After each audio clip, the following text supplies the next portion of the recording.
So I've just recently finished a book on Christianity in the 2nd century. It's called Christianity at the Crossroads, how the 2nd century shaped the future of the church. And it's been a fascinating journey into the world of the 2nd century and what Christians were dealing with during that time period. It's a really unique time period. Christianity was for the first time standing on its own 2 feet without the help of a living apostle to guide them. They were, in one sense, like a newborn, just learning to walk and figuring out their way. And one of the things that's interesting about the 2nd century is how hostile the environment was that they were in. Christians were getting pressure from all sides. The movement was small, it was fragile, it was shaky. And from a human perspective, it wasn't at all clear that they were going to make it.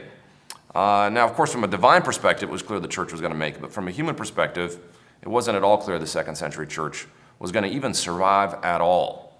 And as we look back on that, there's so many lessons that we can learn today. One of the things the 2nd century Christians found themselves facing is just being social misfits. They didn't belong. They didn't connect with any particular cultural identity. They seemed out of place.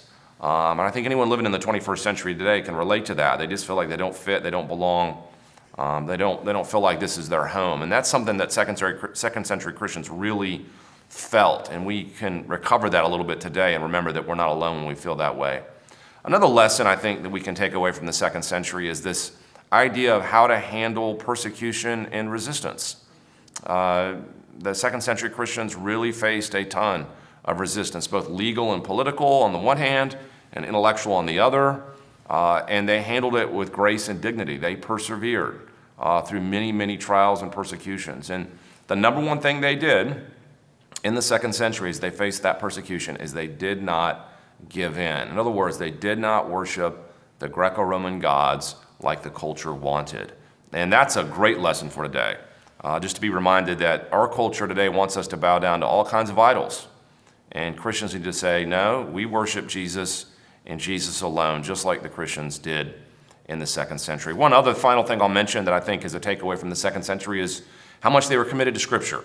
They were known as a bookish religion. They were guided by a text and were very textually centered. In fact, so much so that the Greco-Roman culture around them didn't really know what to do with Christianity because it didn't even look like any religion they ever saw. It looked more like a philosophy.